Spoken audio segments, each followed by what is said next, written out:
That's okay. I just thought that everyone else did. Hold on.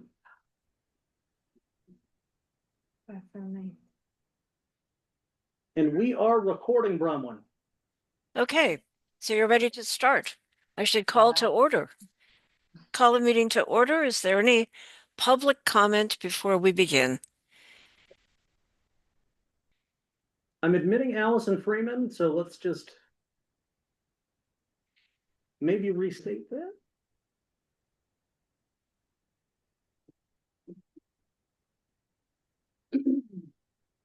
Okay, let's start over. Call to order. Is there any public comment? And I'm hearing an echo. Echo. Do that or mute her. What did that? The echo should be fixed, Bronwyn. Okay, excellent.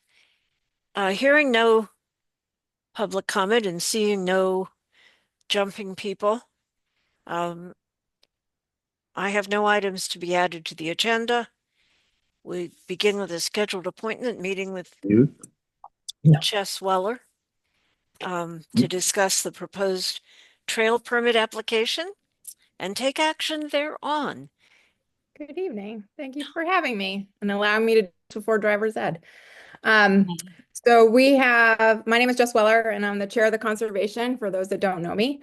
And I'm here tonight to answer any questions, hear feedback about the proposed town use permit that the Conservation Commission sent to you. Just a little background, this document was modeled after the town-owned property management board's document that they use for people who want to use the wharf or the town land.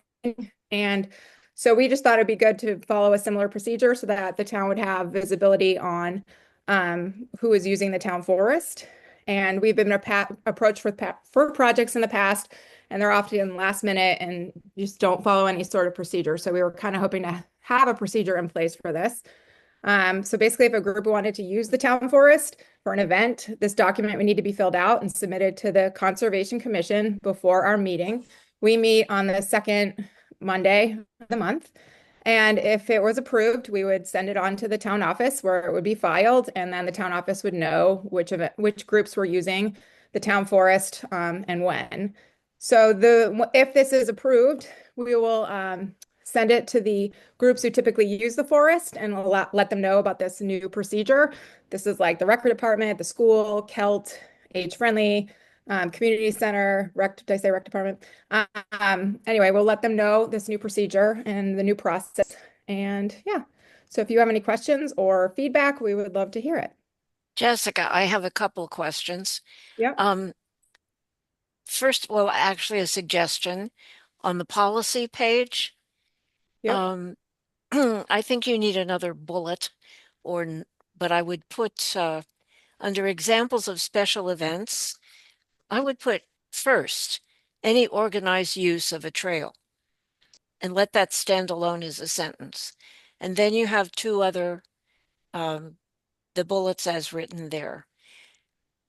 Under the final section where it says that no sponsored event will be approved that would do any of these things, how is anyone going to have an event without reducing available parking?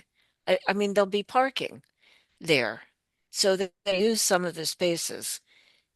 Is that, Yeah, I think of it not to abuse, like if it's a Saturday event, the Historical Society is open at that time. So just being respectful of the fact, and we would communicate with these people who are asking for the space to leave room for the community center. I mean, for the Historical Society, you may have to park on the road, things like that. okay. And the other thing I had a question about is just, I was with your committee and we hammered out some of these details. And I know that we reduced the time, the deadline time ahead of an event.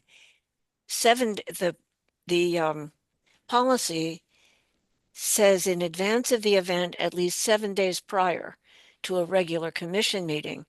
But the application says to return the form to the town office at least 30 days before the date of the event. That And was a mistake. I'm kind of asking if there's a conflict there, It's, or yes, there or is. It maybe was, it's the first page, that one, the 7 days. I'll fix that. and the only thing I would say about that is that if it's an event that's going to be publicized, 7 days may not be enough advance time. They may be publicizing it before they have approval to use the space. So I know the TLPMB, like we've needed it on short notice and they voted via email. So maybe that's a way we could get around that, if they need it sooner. But Mhm. the whole idea was that the people, like, hopefully will put this idea in their heads that this is the way we do things around here, rather than coming at us last minute saying, I'm tapping maple sugar trees tomorrow. So Yeah. we just want to have a little bit of procedure in place. Okay. That answers all my questions. Other members of the board, do you have questions or comments? I guess one of the, I think it's important to your point, Jess, and thank you for sharing this with us, to ensure that you're not getting last minute requests. But also to make it clear that we're not trying to reduce the people's access to our preserves, right? We want people to enjoy the preserves. So reduce available parking, that, I mean, that's a little ambiguous to me. I think it's anybody that's going to use the parking lot is going to reduce the available parking. So is there another quantifier? I guess greatly reduce. You see what I'm saying? You know, obviously we don't want a group to take over the whole town office parking lot or the GHS town parking lot, or the, you know, that side school parking lot. But anybody that has an event, it's going to reduce available parking. I know when we did a hike, and when we partnered, remember we did the Alprow, we had people parking, and you know, I think it was after hours. So that kind of thing. I'm just a little concerned that some of the language may seem overly restrictive, and I don't think that's what the Conservation Commission's going for. But tell me your thoughts about that. Are there ways that we can ensure that folks know it's available to be used, but just don't do it last minute, and obviously don't disrupt the vegetation and, you know, those kinds of things? I think the other piece of this is that we just want to have visibility of who's using the forest in big groups. I mean, this is if you're going out for a hike with your family, you don't need to fill this out. This is if you're having like an event with Kelt or whatnot.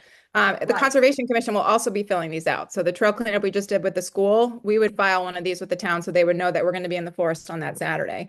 The parking, I mean, I think it's a conversation. I do think we don't need to have it in there, but I just think it's respectful of the spaces that we're partnering with or bordering. I totally agree. I just want to think about some of the language, just so that it's clear that we're not trying to, as a town or as a conservation committee, that we're not trying to overly restrict access to these two properties. And that's just my initial thoughts about it. So certainly we can talk more, obviously. Well, I think the Conservation Commission has been talking about this for many months. And Yeah. what they would like is for the select Sure. board to give them guidance if necessary, but approval in the end. So how can we achieve that?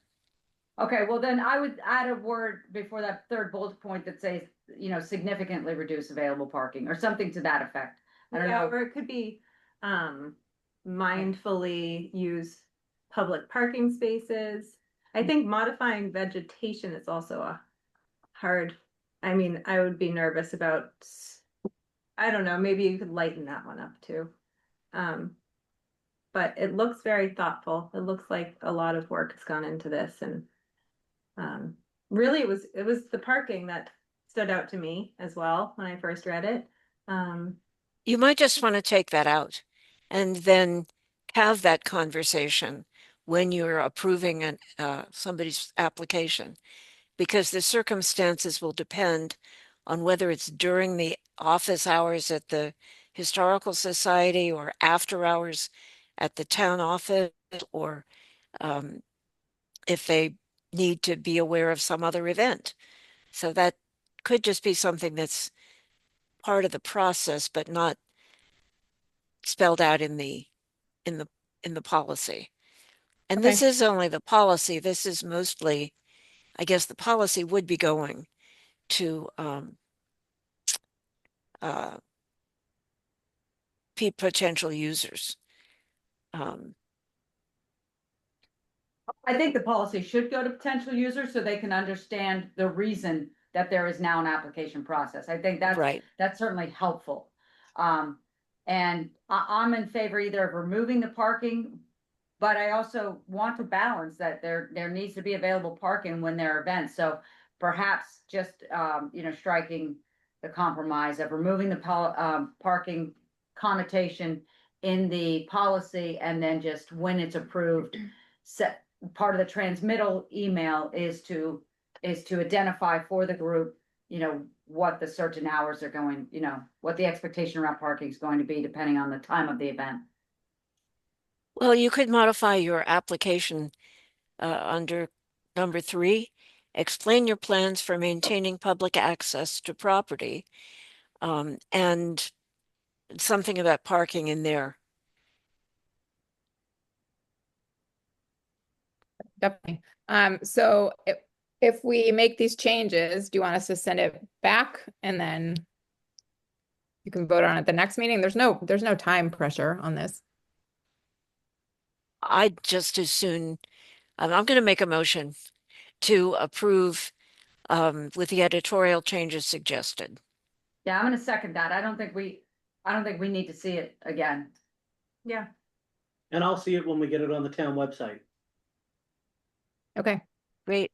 Thanks for hassling it through. Thank you Yeah. so much. And Bronwyn? We had a Yes. motion and a second on the floor, and this might be a good time just to note that for any votes that we're gonna have to take, our remote meeting policy and statute actually says that it needs to be a roll call vote. So when we get to a point of a vote, I will just list off folks' names, and that's for the benefit of those in person and online to be able to make sure they can hear and see when hands go up, just for what Yeah. that's worth. Yeah, well, I would say that we had a complaint from someone who observed one of our meetings, a lawyer, and We love we lawyers. decided we'd better shape ourselves up here. So, Tyler, would you call the roll? All right. Bronwyn, Aye. Katie, Yeah. Goodwin, Yes. and Aria E is a yes. That is a unanimous vote. Thank you. Thank you all. Thanks. Thank you, Jessica. Right. So, Tyler, would you like it's 6:15. Our next appointment is 6:30. Would you like to go on with minutes, etc.? Or Ah, is the planning board present and we should defer to them? is, I would say that, if we would like to go ahead to Tim's application. yeah. So we'll jump to assessing Bronwyn because we Okay. have Mr. Zorak here, and then after that, is the roster of planning board members present you were expecting? Yeah. Okay, so we can jump after assessing onto planning board. Okay. All right. We have an application from the Tim Zorak and the IPCARs to create an open space area. Would And you like so- to speak to that? Somebody? Yep, so it's Timothy and Jonathan Zorak's property at 34 Stonebridge Lane. And they submitted this application prior to the April 1st deadline. We'd held on to it for our assessing agent to get to it following abatements and pre-commitment. This is an application that's going to conserve scenic resources while also part of the property being preserved forever in wildlife habitat. Of the 34.4 acres of between the 3 lots, 28.2 acre, or rather 31.7 acres will be classified as open space with 2.7 acres remaining as the home site. In talking with Mr. Van Tynen, he has gone through and this application is in the proper form and recommends its approval. Is there discussion? Questions? For No, Tyler or for Tim? I don't have any I don't questions. have any questions. Thank Thank you. you. Thank you. Thank you very much. Did you want to add anything, Mr. Zorak, while you're here? Out of Georgetown and for my family We Absolutely. appreciate it. We appreciate it. in perpetuity. Amen. To keep it the way it's always been. Yes. So Beautiful. is there? So we need a mo- motion. We need a Yes, I motion move to to- approve. I do, move to approve the application for open space filed by the Zoraks. I'll second. All right, it's been moved and seconded. Any further discussion, or are you ready for the vote, Bronwyn? We're ready for the vote. Bronwyn Tudor, Aye. Aria E, I, Katie Goodwin. Aye. It is unanimous. Thank you very much. And Thank you. officially stepped. I feel there should be a gavel. You need a gavel, Tyler. And I will have this application, Bronwyn, will have you sign when we get together later this week. Okay. All right, so the planning board is up.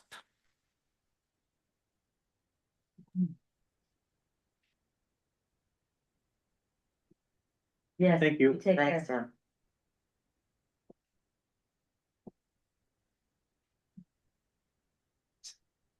Do the other two things. Bronwyn, if we want to go back to the regular agenda, Yeah, Mr. Trebona is stepping out. He'll be back in a moment. okay. Well, minutes of September 23rd were circulated, revised slightly and recirculated. Is there a motion or Move to discussion? approve the minutes of, sorry, Bronwyn. Move Let's to go approve ahead. the minutes- Move to approve the minutes of September 23. I'll second. Excellent. It has been moved and seconded. Bronwyn Tudor, are you in favor? I am. Aria E Yes. and Katie Goodwin. Yes. Unanimous of those present. Thank you. September 30 financials. Is Yep. there discussion? Does Mary wish to speak about that? No, I have it on my update, just that they've Okay. been issued and that you Okay. guys have gotten them. I Okay, haven't heard back from any of the committees or anything on anything, but. Yeah, No news is probably good news on that front. right, exactly, Mhm. yeah, yeah, everybody still has money to spend. that's right. Still Okey early doke. on. The correspondence, any questions of Tyler about any of this? Or interest in the communications essentials class?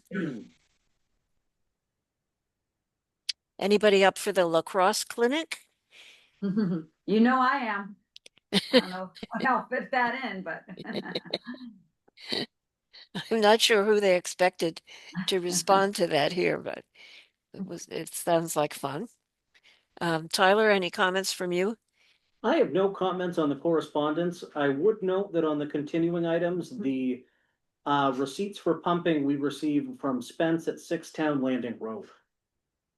Okay, And I see Bob is back and I believe ready if we wanted to jump planning board or we're up to board member and committee updates. I'd like to go to the planning board if they're ready. Great. Mr. Trebona, come on up to the table. We got a seat for you. Well, thank you.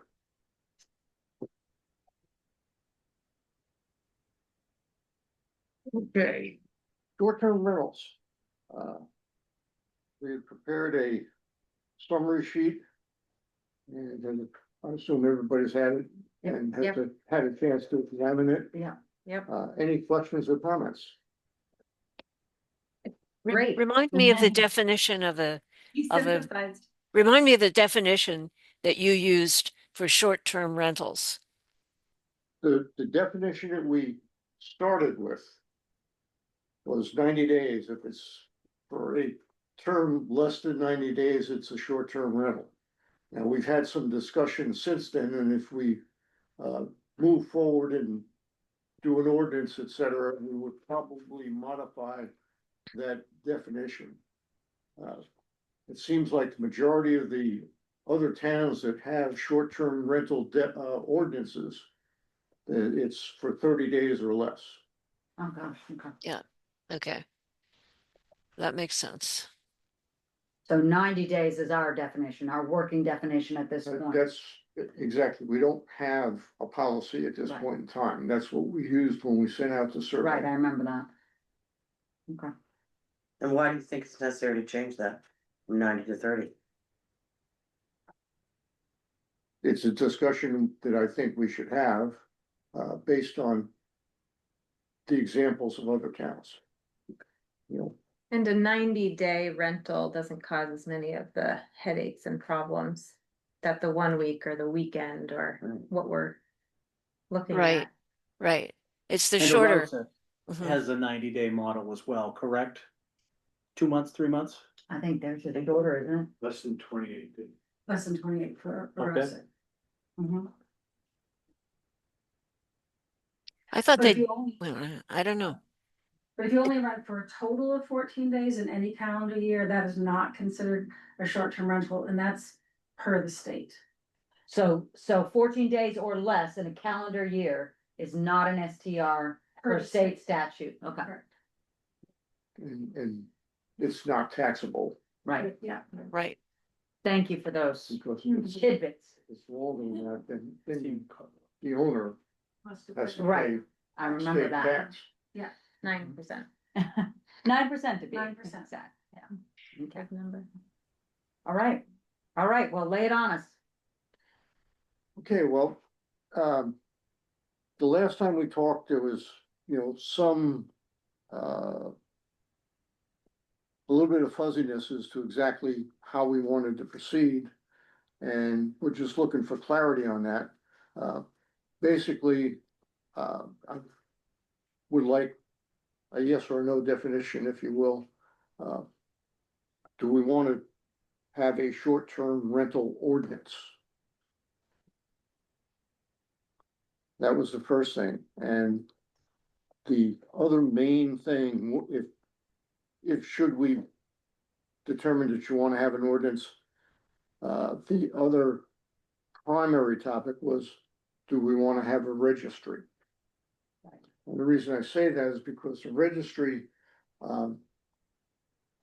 can be, I shouldn't say complicated, but it could be a workload. Right. If we have a registry, especially at the beginning, there's gonna be a ton of work that needs to be done. Because applications have to be put in, we would have some sort of a time frame. Let's just say for the sake of discussion, 90 days. Everybody that has a short-term rental has 90 days to put their application in. And then they have to be processed. Who processes it? Is it the town office? Is it the code enforcement officer? Do we overlap and get the planning board involved for that 90-day period? Not that the planning board would do it unless we decide to, for all the applications thereafter. But those kinds of things. So in about 90 days, about 100 registrations would come through. Yeah, The guesstimate is about 90 that's- to 120 at the that, town. that's kind of off the top, 90, 120, something like that. Yeah. So that people have a chance to react to it. Mhm. They have a suitable amount of time. It's not, next Right. week you gotta have it in for all your Right. short-term rentals. That's 3 months is plenty of time. Yeah. Right, I- thanks. I think that's being generous. One of the other things that we discussed briefly was, possibility, okay, for people that currently have short-term rentals. For the first year, there would not be a fee Right. if we decide to have a fee. But after the first year, the second year and all subsequent years, there would be a fee.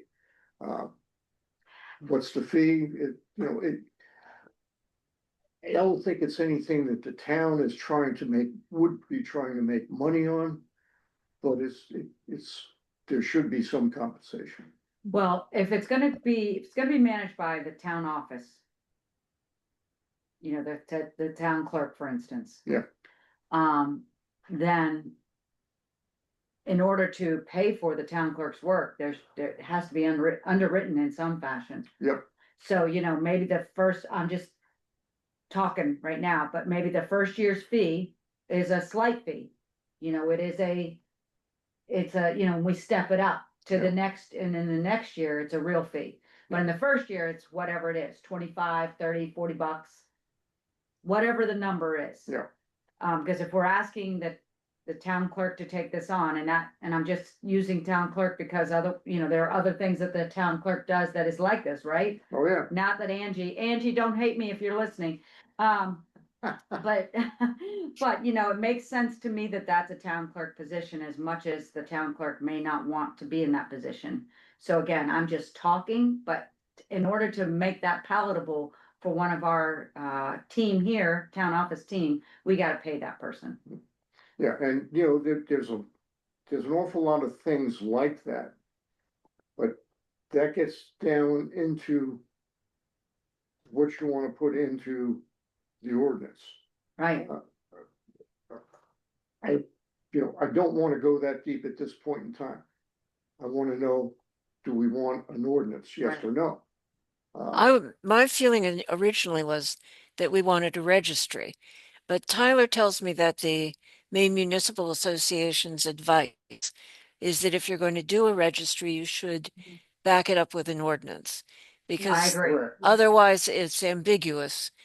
So I think that your committee is right to be addressing issues that would go into the ordinance.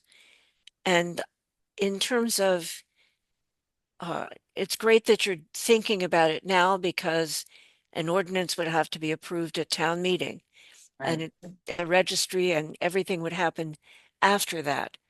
Correct. So there's plenty of time for a lot of input and a lot of revision, a lot of consideration. I really appreciate the summary here, because I think it's very informative and intelligent. My inclination is to say that yes, a registry would provide a lot of needed information to the town and potentially be beneficial to the landlords. And to their renters. I mean, the kinds So- of things I hear from the community is that there should be some kind of regulation. I think people, whether or not they are right, there is a part of our community that believes it is growing out of control, and the town doesn't know what's happening with some of these short-term rentals. So some kind of regulation. And whether everybody, you know, your own, you know, here it says more people than not, 68% favored some sort of regulation. Correct. So it's important to strike the balance, to allow people to still have businesses, but to also ensure the community members that are concerned that we do have some control over what's happening in our town. Well, the other half of that is, there are those people that say it's out of control. Right, There are those people that say it's not out of control. right, But we don't have any data really right, unless you have a registry, right. you're never gonna have a handle on it. Yeah, it's just anecdotal, you know, Right. people are just, you know, stopping you at the transfer station, or, you know, on your way to register your car and complaining about the short-term rentals that are in their particular area. Yeah. But, the other question that I had, is, you know, we talked about ordinances, we talked about registry. If we, the planning board, move forward based on those general comments as to, yes, we're gonna have an ordinance, yes, we're gonna have the registry, or no, we're not gonna have, then there's no problems. But is there anything that the select board does not want us to look into or discuss with regards to short-term rentals? Is there something there that you think, no, that's not applicable? I wonder about liability and being able to not create liability for the town. Having rules that then should be being enforced, and if they aren't, then where does that leave us if someone has an accident That, at one of their rentals? that is a very good question. We can put that question to our attorney. Yeah, Yeah, Yeah, I I think think we it's a need good- someone. I think you should go to your attorney, but I think Yeah. so too. I I mean, I have I some thoughts. found just a tiny bit on the internet, and from what, so far from what I've found, is that no, the town is not liable, would not be liable. I mean, that's, you know, But this is Lisa. under ordinarily, yeah, go ahead, Lisa. No, I just, you know, if somebody was injured and we had town rules and regulations about, you know, you must have a fire escape and you Right. must have smoke alarms and they're Right. not there. And we have in our ordinance that you must have those and they don't take place. I'm assuming that the first path of suing would be the insurance company of the owner. But towns have deeper pockets, and what's to stop the injured party from seeking monetary compensation from the town? And I think we need to be careful of that before we put some very specific safety regulations into an ordinance. And I also, you know, we have a codes enforcement officer who in part receives some of his salary from the money generated from permits, not nearly what he is paid. And I do not think that we can pay somebody at the town office nearly what they should be compensated for the time this could potentially create for people. So I just have always been cautious about opening a can of worms here, for I'm not sure how much benefit we would get from a registry versus how much the cost is to the town. I don't know that it's a big enough problem in town to look at having to spend money to rectify something I'm not sure is a problem. Thank you for the comment. I think that one of the things I would point to about that is state building codes. We don't have a building code in Georgetown, as I understand it. So I don't see that, excuse me, Bob Bob? Arledge is saying we do. Terry, I think, is shaking his head that we do. Yeah, my understanding is that we're covered by the state building code. We're just not required to enforce it. So Bob is saying we're covered by the state building code. I heard We are him. Okay. I heard him. Okay. I'm not sure what that means, but okay. It sounds as we're not required to enforce it. So there we are, you know, I think this is we're a not legal required to question. enforce it on my house. Therefore, we're not required to enforce it on the short-term rental. Right, I It think- becomes, I think This There is certificate no- of occupancy? No, we did, the town of Georgetown does not issue them. No. So when your granddaughter Could have one. falls up, not by the town, you did, Oh, by the bank. by the bank, By the bank, right? yeah. And by your insurance Bank and your companies, insurance Sure, company. you Yeah. know. So if you don't have handrails on your steps and stuff like that, and somebody falls and gets hurt, even though, you know, we don't enforce those things, you're liable. Right. And just like, you know, it doesn't make any difference. We can have all the ordinances you want. We can have an ordinance as thick as the Yeah, town report, and it won't cover. It won't make the town safe from liability, cause there'll be a lawyer somewhere that'll file suit. right. Doesn't make any difference. I mean, and that exists no matter what your issue is, just so you know, I mean. I think we all know that. Anybody can sue you for anything. Doesn't have to be a legitimate suit. They're supposed to. And that's the problem with lawyers, frankly, is that sometimes they take actions that they shouldn't, and that's, you know, and that's why we regulate those lawyers and make sure they don't do that. But I think that what's important here is I do think that, we have to just talk to Kristen and find out, because we don't need to reinvent the wheel. So she may say, make sure you're not overly specific on the safety measures, you'll be fine. Or she may say, what you have in mind about, proof of liability, meeting state building codes is what you should do to be consistent with, you know, the case law that's out there. We don't want to deviate from the established precedent of case law that's already dealing with STRs. I don't think. And we can definitely loop in Kristen. I also think MMA Legal is a free resource where a lot of towns right now are trying to get their head around this specific issue. I think that's a good place to start. It's a good place And to if we- start, but I also wanna have just Kristen's beat on it as Oh, well. absolutely, but I also think that before an ordinance even gets to hearing, we're Right. also gonna have Kristen coming in, and as we know, Kristen is not afraid to do a rewrite if necessary. Right. Can I say something? Yeah. I defer to the chair. Pam Scannell's asking to speak. Yes, Oh, I was just gonna say, I appreciate Lisa's concerns, but going back to what Aria and Bob said, until we have a registry which requires an ordinance, we really don't, we don't know the nature of short-term rental numbers and what's actually happening in Georgetown.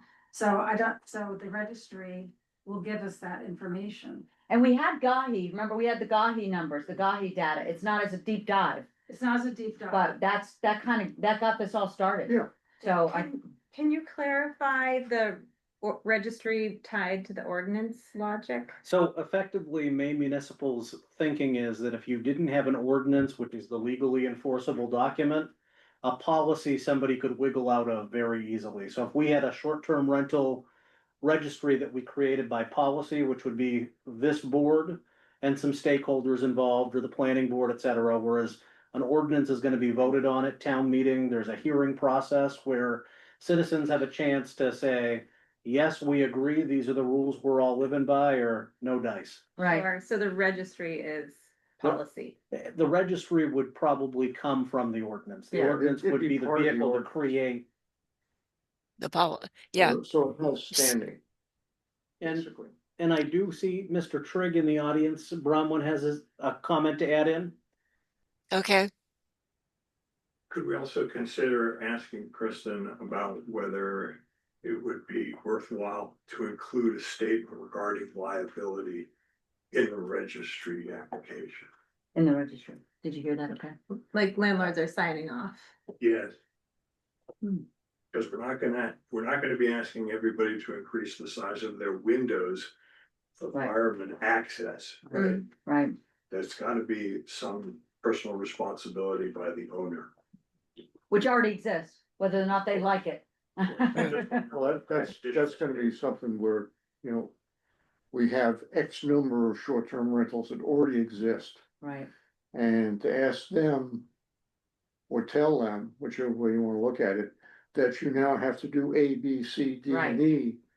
And bring it up to code. I mean, we right, don't do that for Right. anything else Right. anywhere right, in town. right. So grandfathering is gonna be part of any ordinance that we write, and if it exists today, then Right. we have to live with it. Right, and that's why it's important for Kristen. are to- we suggesting that we're somehow certifying these rentals? Or are we simply collecting No. No, information about them? I So, think, right, we're not, I think if you certify, then you are Liable. liable. But we're not. right. So we're not inspecting any more than then we don't issue occupancy, certificate of occupancy, Correct. and we're not verifying whatever information you give us on your application. We are, we can't, the only thing we can really verify is to compare your plumbing permit with the number of bedrooms that you're advertising as available. Yes, depending upon how we define that. Right, How and- old the building is. And also, you know, when people register their cars, you know, Alex wasn't going out there, Angie's not going out there to make sure their car actually has a muffler and that it's actually been inspected. She's just taking people's word for it. Yes, you've not seen them in the parking lot. So it's the same thing. We're just, you know, allowing them to essentially become licensed if it goes this route, if it goes this route. Go ahead. And I'd just add to the point Bob was making about grandfathering with the ordinance. Should the ordinance create a registry, people would get on that registry, and then those would be the folks that are grandfathered. If someone came 2 years later, well, I've had this thing all along and I haven't been playing by the rules. I'm sorry, you missed your opportunity. Yeah.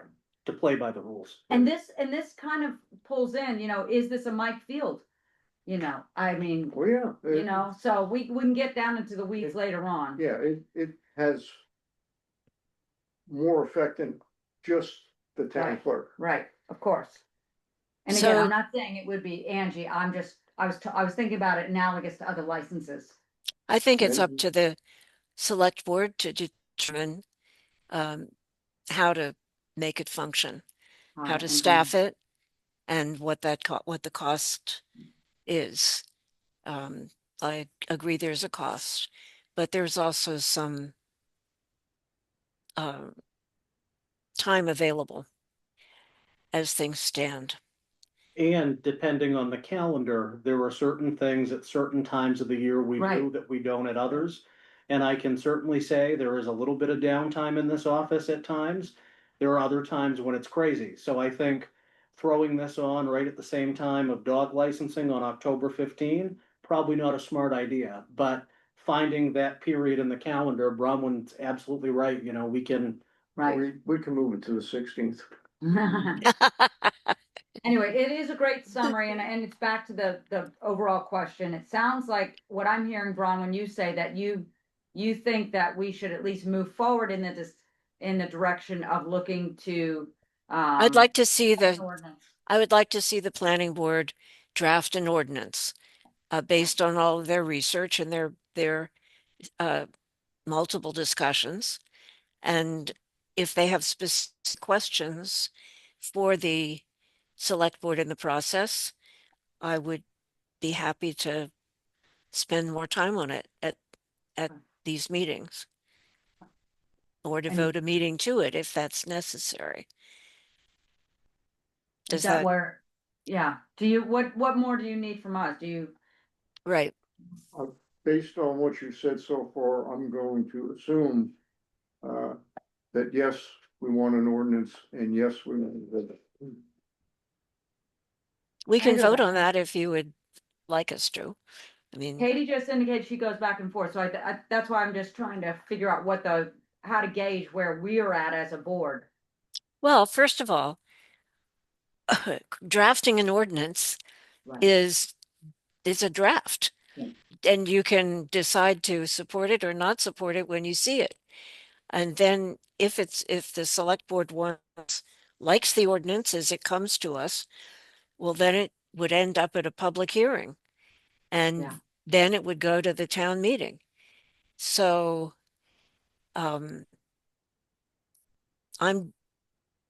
I don't mean to put a lot of work on the planning board, which is then voided by not going forward. But I'm just pointing out to you, Katie, that going forward at this moment doesn't mean that you have to go forward when they get into the weeds of writing the Right. ordinance. Right, I understand that, and it will be clarifying when I do see an ordinance and the language Right. used, and this document was Right. very I clear. just want, the registry is gonna be one of the more complicated portions of any ordinance that we do. That's why I'm specific on that, you know, that I want to hear the select board say, yes, look at a registry. I don't see Because- any point in having an ordinance if it doesn't include a registry. And there are other, and I agree, I think it's worth going down this road because there's been a lot of discussion about it, both at the GAHI level and amongst people who believe they are stakeholders on this issue. It rates very highly at the transfer station. So, you know, and then we take a look at it and then we say, you know, this seems overbearing. Or this needs to change here, and obviously, legal's gonna take a look at that and make certain that we're not getting we're not exposing ourselves in ways that we don't want to be exposed at the town level. Mhm. So, but we gotta start somewhere. And I agree with Bronwyn. I think we go down this road and then we three come back and say, this makes sense or doesn't make sense to go further. Is that acceptable to y'all? I guess as a member of the planning board, and we've spent hours and hours on this topic, which I'm fine with that. But the idea of creating an ordinance, we will not just snap our fingers and create an ordinance. It's a process and we will Oh, yes. spend hours and hours on it Yes. again. So I guess while I'm perfectly okay with it being tweaked by the select board at some point, I'd like to have a definitive answer that you want an ordinance in place. And therefore you want us to create one. And the next step will be then to craft it in a manner that that you agree and support. But if you're unsure as to whether or not you want an ordinance, I don't know that that's the best use of our time to put one together and then have you say, yeah, I guess not.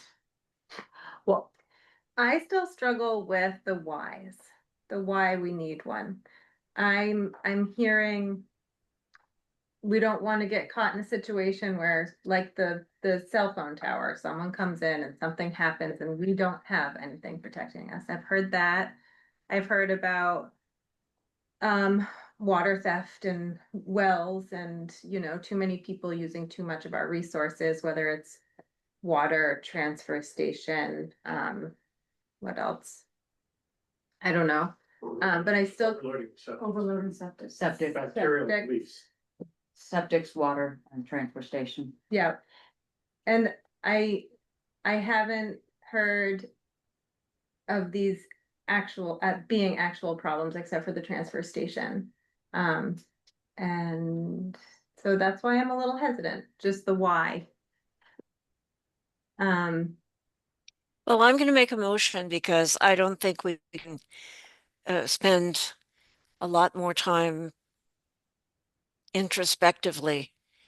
And my motion is to ask the planning board to draft an ordinance which And- includes a registry and with the goal of being able to bring it to the town meeting in June. If it's ready. I mean, ordinances have in the past sometimes taken more than one cycle to be completed or to be reviewed and everyone's satisfied with them. But we've come this far. You've put a lot of work in.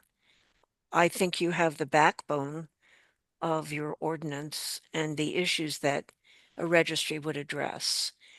And I'm happy to spend more time talking about it, but about the issues. So my motion is, I think, Tyler, did you capture it in the first place? Because I wandered off. Bronwyn Tudor has moved to direct the planning board to draft an ordinance with a short-term rental registry with the goal to bring it back for town meeting approval or consideration. Well, yeah, by June, to be able to do that by June. It would involve a lot of other review Right. before then. Right. So that's my And- motion. Is and- there a and I'm just- second? I'm gonna second it and I'm gonna go on the record why. Because I think at these GAHI meetings, there have been a lot of people who've spoken to this issue and have an expectation that the town's going to demonstrate leadership on this issue. And I think one way we demonstrate leadership is to go this route and to address the concerns that have been raised at the GAHI meetings. And I don't feel like we are at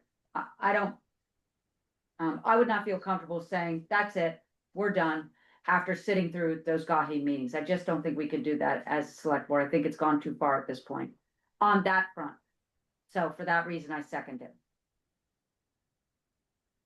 I would also say that the intent is not to stifle short-term rentals, but to understand the impact that they have on the rest of our housing situation and the impact going forward. If more of them exist, how does that change the character of Georgetown? And we also, you know, all along, it's important to me that we ensure that we are balancing the interests of people running this small business for themselves in order to pay their taxes against some of the bigger concerns that have been raised about, you know, LLCs just buying up properties. We won't have that data till we have the data. Right. And until then, people are just gonna complain or minimize the problems. You're gonna have both of that still continue to go on, and we're gonna hear about it. So is there further discussion of the motion? If not, Bronwyn Tudor, are you in favor? Aye. All right. Aria E, Yes. Katie Goodwin. Yes. All right. Hesitant.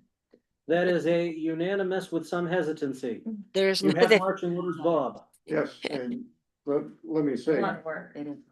Going to be a lot of work. that was gonna be my closing comment, that the select board needs to have a discussion amongst themselves as to why. Right. Because somebody's gonna get in your face and say, why are you doing this? Right.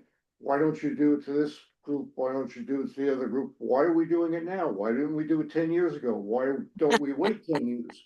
You know, and you need to be prepared for that because it's Yeah. gonna come. Yes. Yeah, and it's already coming. Why aren't you doing something now? Yeah. So that's what I mean. People are gonna be And talking to us about that I anyway. thank you. We Thank you all have very our much. direction and We we'll- really appreciate your hard work. We really appreciate your hard work.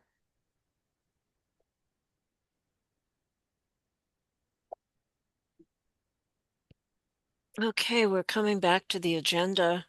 And I believe we were at board member and committee updates, Bronwyn. Yes, we were.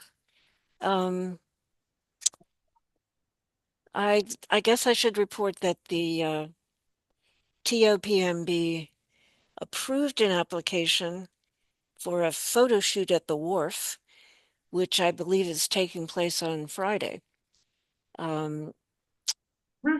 It's for Triumph Motorcycles. I love a Triumph. That was the comment from the members of the TOPMB. That the best part is that the agent who's booked this is paying a fee of $5,000. And it's supposed to take just the morning. And they will be using the community center to stage this so that there won't be a lot of activity at the wharf. The solid waste committee is having trouble with, well, the transfer station's having trouble with the compactor. It needs repair. It's had temporary repairs, so it's functioning, but it will need more work, and they have had someone in to get an estimate. They will also be getting an estimate for buying a totally refurbished compactor. And they have scheduled a special meeting on the 23rd to review those quotes and try to decide what the best thing is to recommend. Ron, when Jim Coombs is here, if you have any questions or. He's saying nothing, but I just wanted you to know he was here. Okay, thank you. Sure. Because I see all the names of all the people who are online, but not everybody in the room. There's also been for the solid waste committee is still concerned about trespassing after hours, and especially about school groups that have been using the transfer station as a shortcut to get to the trail, to get to the library. But Dave Polito has identified a shortcut he can clear for them that will not bring them into the transfer station. And I believe there's just some negotiating with to determine whose land that shortcut will be on. If it's transfer station, school, conservation. So I don't have an update on that, but I think there's progress. And the other thing I wanted to mention was the email that we all received today from the kayak guru, who was denied a permit for his event by the Town and Property Management Board last March. And this is a venting email. I don't think anybody has been telling anybody in Georgetown why the permit was denied. According to his reasoning. I do think it's important to remember that there was erosion at this that prevented anyone from using the kayak launch for quite a period of time. We're talking about the town wharf. And I think the TOPMB is probably very pleased to know that he is managing to run this event without the wharf, because we asked him years ago to do that, and he swore that he could not. So necessity finds a way, I guess. And that's it from here. Aria. So conservation met last night and did a debrief on coastal cleanup. The winter moth series is continuing. And there's a notice about that. I think, and he's Jess is still here, but she might not be at her, might not be able to weigh in on this, but there she is. Hi, Jess. So I just want to make sure that folks knew, that obviously the resilience grant and we got an email for those of us who were part of the survey. So that was helpful. And thank you all for sending that out. I wonder if we should have a broader dissemination of that as an update to folks. But I think that's important for people to know that the testing is going to pick back up in the spring, or is it this summer? In Jess? July. Yep. In July, thank you. And people can still fill out their water surveys. Okay, so I think that's really important. I know Sharon made a comment that we're still in an ongoing drought. I know that that's important to folks. So conservation remains hard at work, and also looking at obviously the application process. And then in the looking ahead, there'll be the conservation harvest potluck probably in January or February. Okay. And then the rec committee met on October 7th. And so they are gearing up for a few different events. Obviously, there was a debrief on Fall Frolic, which I've already reported on. The rec committee is partnering with the school and GIFE, the Georgetown Island Education Foundation, to do a Spook the School so that they can serve pizza to the kids and families, serve a meal to the kids and family. It was going to be pizza, but that'll be double pizza for the family, for kids on Friday. So that's not the healthiest alternative for them. So these three entities are partnering. And then after they spook the school, around 5 or 5:30, they'll go down to Spook the Square, where the GCC is doing the annual trick or trunk around the square. So that's all great for kids and families and Halloween enthusiasts. So keep a lookout. Tyler will get you one of those flyers. And then Board of Appeals has not met. I don't think any of my other committees have met. So I believe that covers it for me. Did you make it to the school committee? I did make it to the school committee. Thank you. And nothing earth shattering happened. Obviously, the loss of Nicole Niehoff is still very, very pronounced. There was it was lovely. Phil from Sagadahoc brought chaos down. And so there was some of us, I think, families that could attend did that during the open house original slot. What's chaos? Chaos is the dog. I'm sorry. Oh.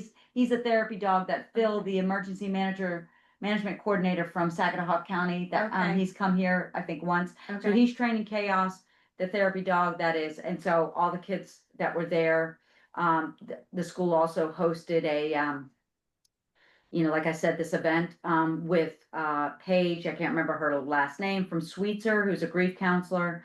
So they've they've really made some opportunities for kids and families around the loss of Nicole in the Georgetown community. And other than that, nothing else about that school board meeting actually sticks out in my mind because of Nicole's passing, Mhm. unfortunately. Mhm. But there's another one, as you know, tomorrow. Mhm. Okay, so Yeah, that's a good segue for you. yes, which it starts at 5. Yes, Yeah, that will be tough for me to make. I can back you up. Okay. We'll talk about that Um, again. We'll talk about that again, Katie, because I think we need to review your schedule and the liaison assignments. It's not working out. The planning board and the school committee on the same night Yeah, and my job. there's Make it that. tricky. Yes. Mhm. We'll Yeah. talk. We'll talk about it. But Okay. what do you have to tell us for tonight? Anything? Last night, the Georgetown Volunteer Fire Department had a meeting and lots of good stuff there. There's a celebration of life for Jim Pippin. I'm not sure how to pronounce his last name. Peppenbrick. On the 26th. And they had a successful spaghetti supper. They raised over $1,000. It was delicious. Was it? You were Yes, there? Good. yes. Good. The meatballs. They're pausing on fire prevention at GCS. They thought the principal and the chief thought that that would be the smart move with the kids, just to take that out of the scene this year. A citizen donated an AED device to the wow. Georgetown Community Center, Yeah. which is great. And I thought maybe that deserves a thank you note on the select Absolutely. board. Yes, thank you. Yeah. That's a good idea. And then there's a Christmas party, there's an auxiliary meeting, the Halloween pumpkins should be going out soon. Oh, good, okay. And then the planning board met on the 1st, which I'm not sure we met since the 1st. Tomorrow. It's a special meeting. And there's special meeting on the 8th, right? Yeah. Yeah, which I did not make it, but I think that that's how that document came to be during that special meeting. And yeah, planning board's going strong. So lots of applications and a lot of conversation over the STRs. They've spent a lot of time thinking about it. And yeah, it's great to have there. They fill the table right up and there's lots of knowledge there. The iceberg. Yeah. So yeah, and I've been missing Okay. those school committees, but I'd love to attend them. I just need to figure out how. So Okay. Like I said, we'll talk about that offline. Aria, explain to me again what's happening with pizza, Halloween, and I thought the rec committee and the community center were having something jointly for Halloween. In the past, that has happened. My understanding from Judy Teller in her discussions with the GCC, they I think a decision was made at the GCC not to have food this year, or so that's what I'm aware of from that side of it. And so the rec committee had it in their budget and wanted to make sure that the kids and families had an opportunity to eat before they went trick or treating. So they are partnering with the school instead, because most of the kids that would be doing it would be at the school. And so the school's willing to host it. We're gonna looks like it's gonna be on, having outside of the cafeteria.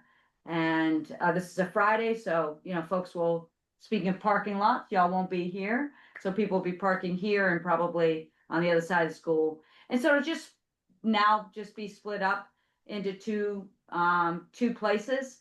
And that's what I know about it. I mean, it gives an opportunity for GIFE and rec committee and the school to now develop this for this year and potentially for later on, unless it works out that the GCC is able to host the food part of the event too. Typically, rec pays for the food, and has done it in collaboration with the GCC, but it doesn't sound like that's gonna be able to happen this year. Okay. Thank you. Sure.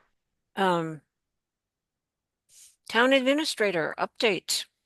All right. So the first thing that I want to share Sharon Trebona, after many years as an election warden, has stepped back. Our new town clerk, Angie Mead, is actively looking to fill this vacancy. It's a position that needs to be filled. The appointment would come from the clerk with the blessing of the municipal officers. The plan is, and Angie's talked with the Secretary of State's office, is that when a person's found, an appointment will be made, and then we'll circulate an appointment certificate to get the majority signatures. But it might not be waiting until the next select board meeting is cutting it awfully close. So it's something Angie's working on as, not as we speak right now, I'm sure she's having dinner, but this week in the office. Also on the elections front, Angie wanted me to share that absentee voting is now underway. You can vote in person with an absentee vote here at town office during regular business hours. You can request a ballot in person here at the office by mail, also by phone. You can also request it online. If you're in person, you can request a ballot for your immediate family member. There are other rules, and if this, then that.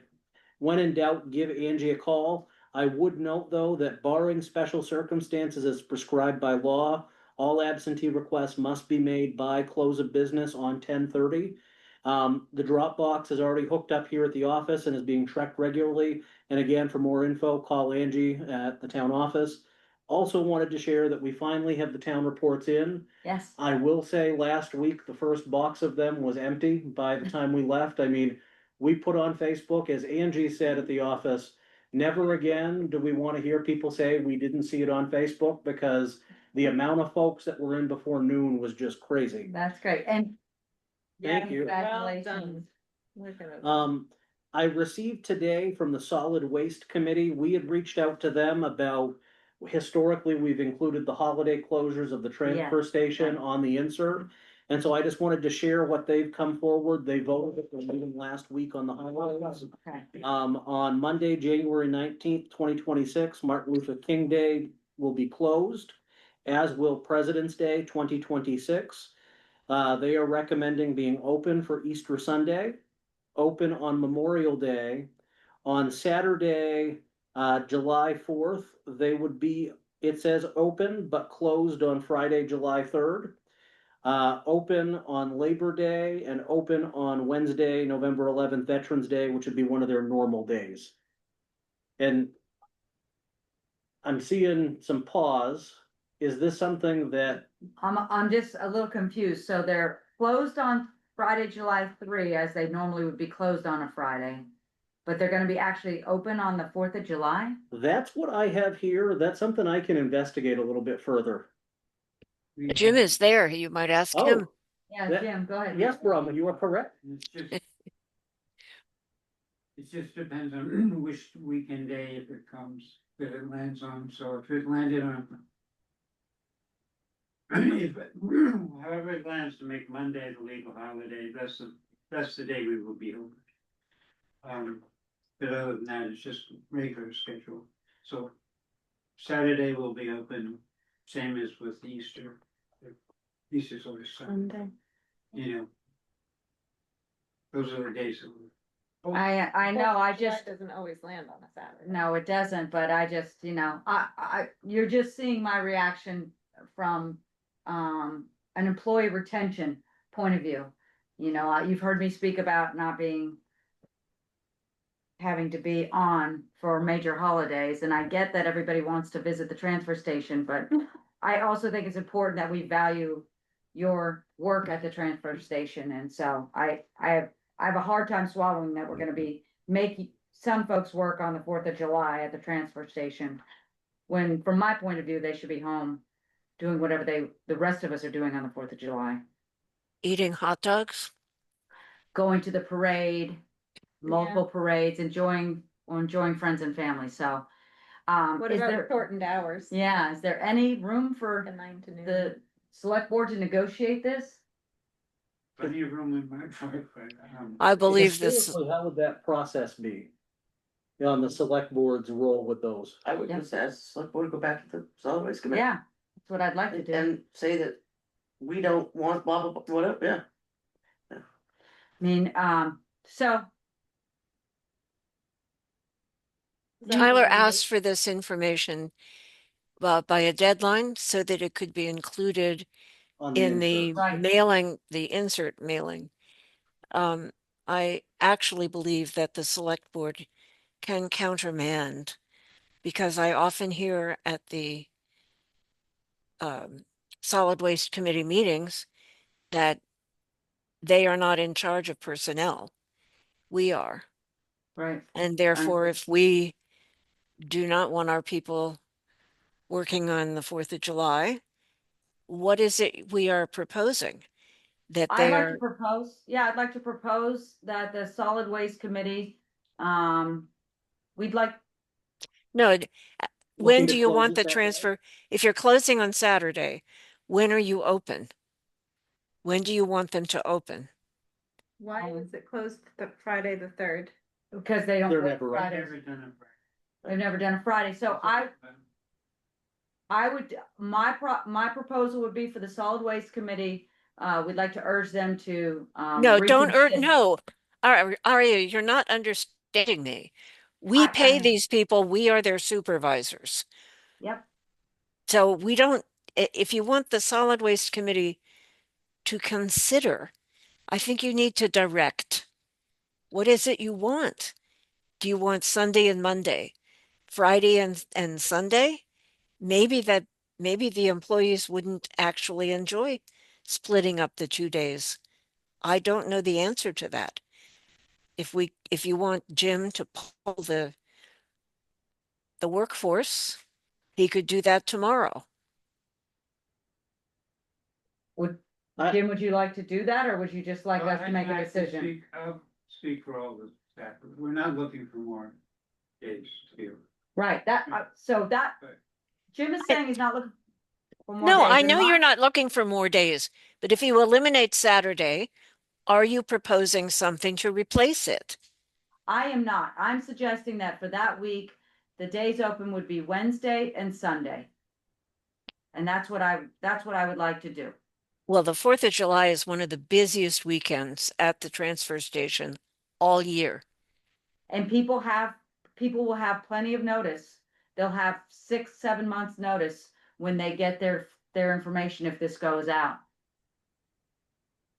I'm thinking this will be very difficult for the people at the transfer station. Jim, would you consider Monday? Yeah, we'll do whatever you'd like. Stay, if you feel strongly that we need 2 days for that weekend, then Monday makes a certain amount of sense. Following the holiday. Yeah, And that'd be Monday, the 6th. yeah.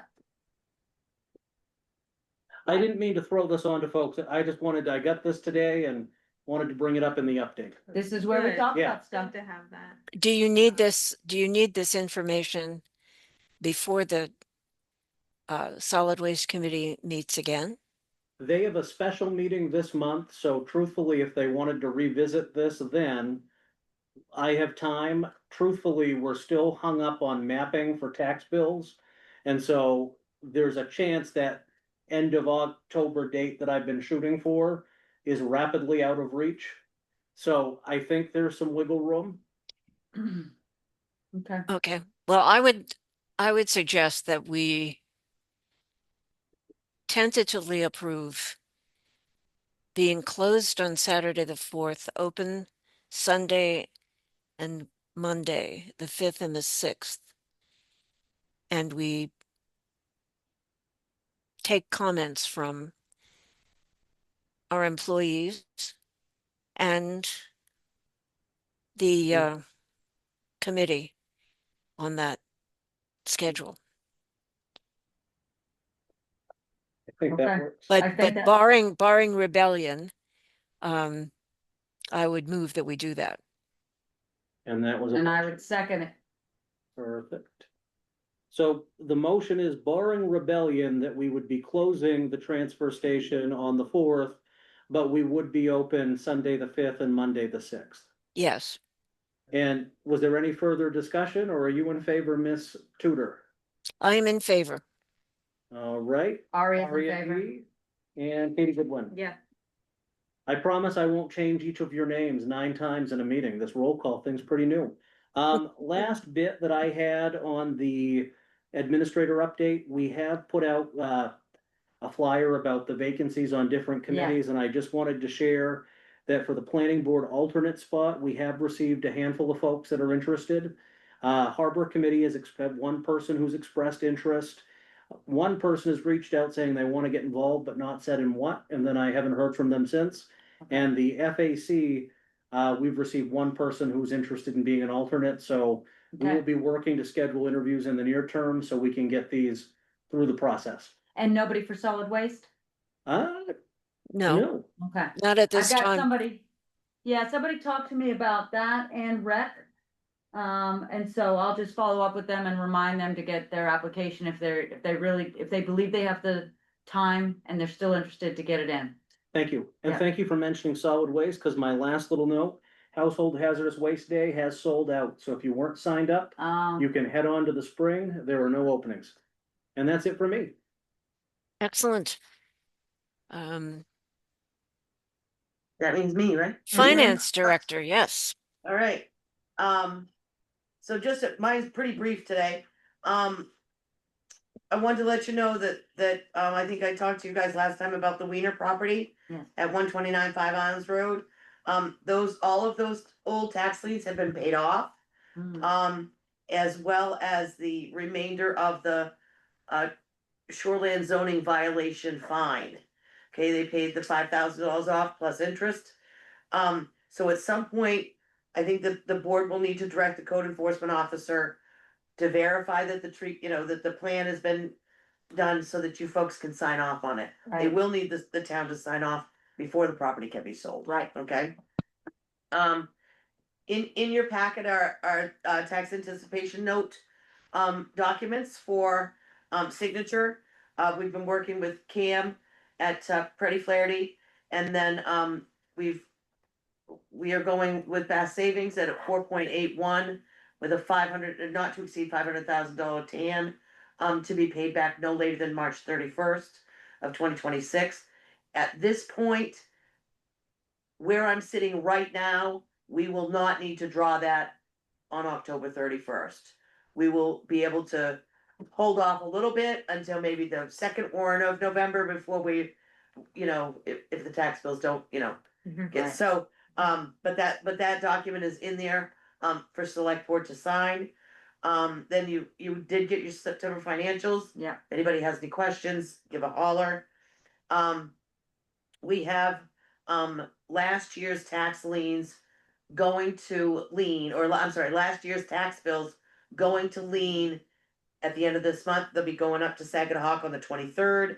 And right now there are 23, I think we sent out 30 some odd notices, but there are 23 that are still open. And 28 went to lien last year. 28 went to lien. So, And you're anticipating 23 will go up? I'm actually anticipating a few people will pay these. Okay. So that it might be a number closer to 20, Okay, great. There's a couple of ones that happen every year. Right. But there's a couple of new guys, so I think Okay. that they might actually get it in time. Okay. So, and I think that's it. That's about all I had, unless anyone has any questions. Great. Good. Thanks, Okay. Mary. Thanks.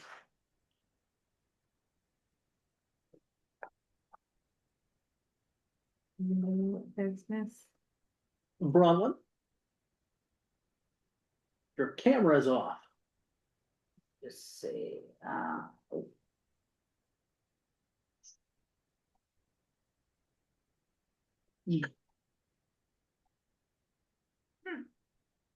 there she is, okay, Sorry, I went dark.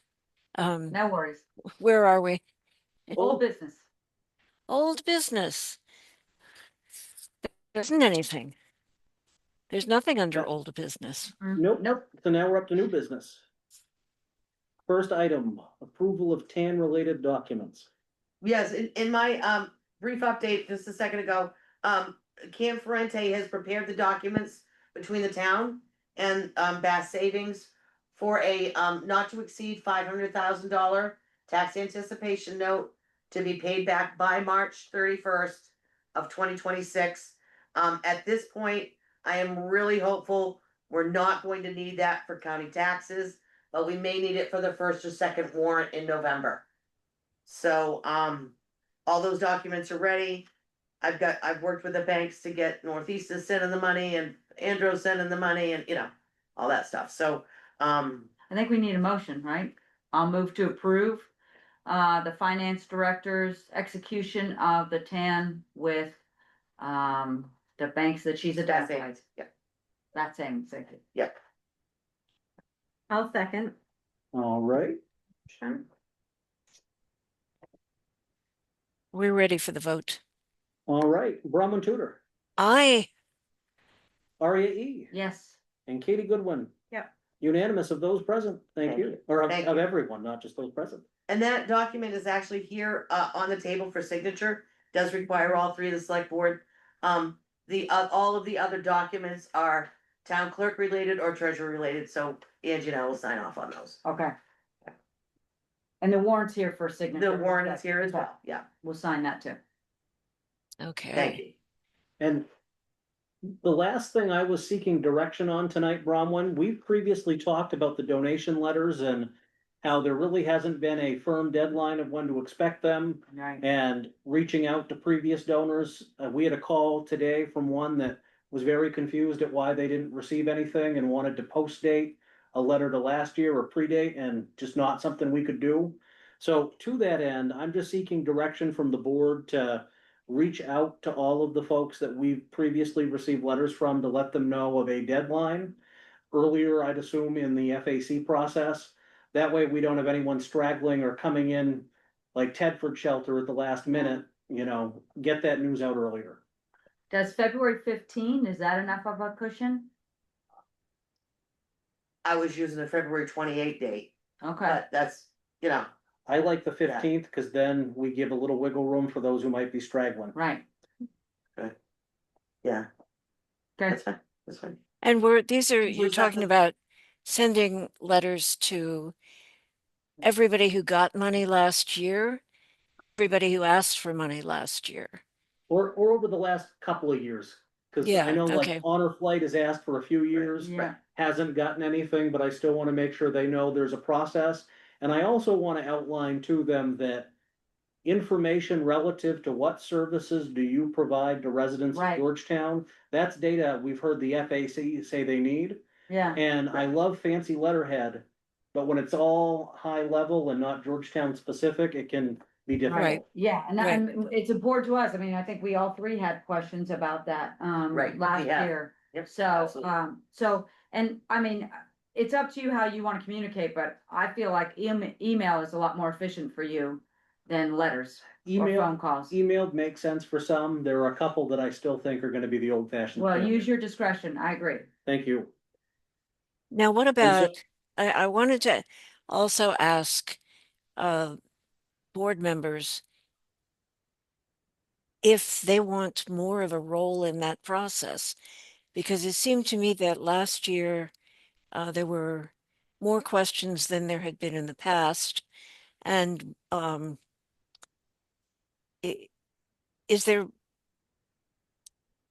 are you interested in proposing organizations, or should your role be if you have some organization you think should ask for money, that you would ask them to send a letter? And Tyler, do we accept email requests? I imagine I'd print one off if we got it. Usually we get things in the old fashioned snail mail. Right. It's Yeah. pretty risky to send something by email because it may get lost. You know, it may come in not in the inbox, or it may be overlooked. So I'd encourage organizations to use snail mail. To your question, Brian, I thought that we had discussed and agreed last year that when we get the letters, that they'll be disseminated in our packets so that we'll see them, so that we're not doing that after the FAC's already started their meeting. So February 15 gives us a chance to get those and weigh in so that the FAC knows ahead of time what we're interested in seeing funded as well.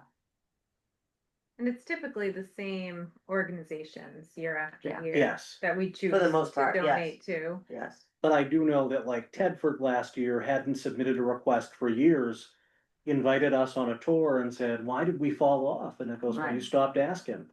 We didn't know we had to ask. And so I think just even engaging with some of these nonprofits Yes, is a good thing for this town office to do. yeah, I agree. And I will say that the FAC is of the mind that if they don't ask, they don't get it. Yeah, And we're not going after them to ask.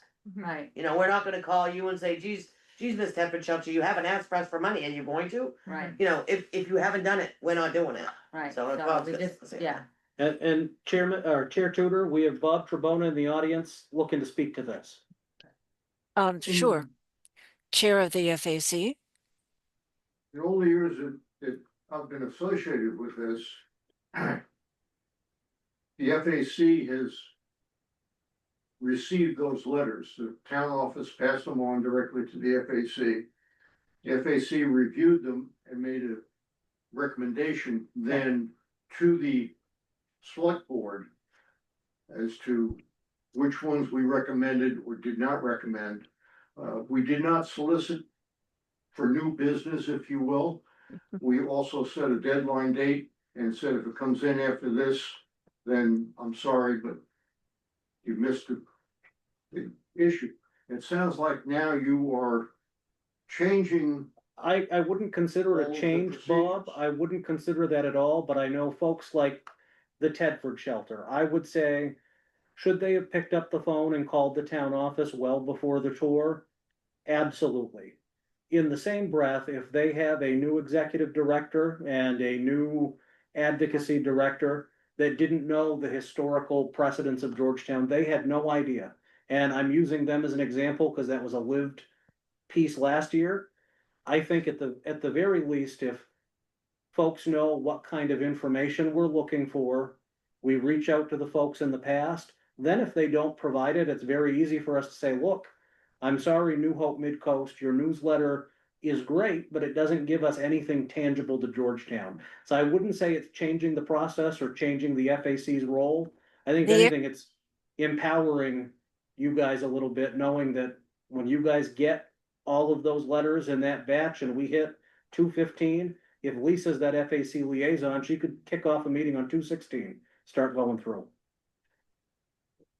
and we just wanna know, I mean, we just wanna know who all is requesting money, you know, and I don't wanna, I'd like to know sooner than later in the process, that's all. Right, and we also, I think a couple years ago, started putting everybody on there, whether or not we recommended them. Right, Right, we put everybody in, let That's you what I guys recall. decide, yeah, you know, who came off. You know, after we had done our recommendation Yeah. too, so, but we could, you know, whatever needs to be done, we'll do it. I think it's still the function of the FAC to advise the Right. select board and Sure, to make yeah. recommendations about these requests. But I think it might be helpful to at least offer the letters to the members of the board. yeah, I just felt like we did a little bit backwards, so we were at the FAC, remember, when we were changing numbers. Yeah, remember but at the that's Navy that's game? our function. That's Sure. they recommend we revise. We Right. don't recommend to them. They recommend to us. So I think yes, it was it was a little awkward. And I have no problem with your looking at the letters ahead of time. I have some problem with our discussing our recommendations or telling the FAC what our recommendations are. I think they should just tell us what theirs are and then we decide what we Sure, want to yeah. do. I just want the information. Okay. That's okay. Terry had his hand up now. And I'm not looking for new business, Bob. I just want to be able to tell folks when they say, well, you never told me. Well, yes, you did. And here's my copy. Yeah, the Tedford one was, yeah, just an unfortunate one, but. And you All never right. know, there may be other groups out there that are, And, but- and I know this was flagged for a vote, but I think I've got consensus of the board on what I'm looking to get. So we don't really Yeah. need a motion on this one. right, okay. Very good. In that case, is there public comment before we go into executive session? Yeah, None? yeah. Can you hear me? Yes, hi. Yeah, Dave Polito, hi. I would say as a member of the Solid Waste Committee that the Saturday, Monday would be fine with me. And then also going back to the short-term rental discussion, I would not overlook the impact on the fire and rescue of short-term rentals, in addition to the transfer station and others. The more people you have in town, the statistically, obviously, greater chance you have of accidents and people being sick. And short-term rentals are pretty famous for parties, so and large groups of people. So I would just keep that in mind as well. Thank you. Thank you. Dave, you said Saturday and Monday for the transfer station. We were talking about Sunday and Monday of the That's 4th of what, July. yeah, I'm sorry. I misspoke. Taking Saturday, you've given Monday. Yeah, Okay, Saturday, I just wanted- Saturday's the 4th, right?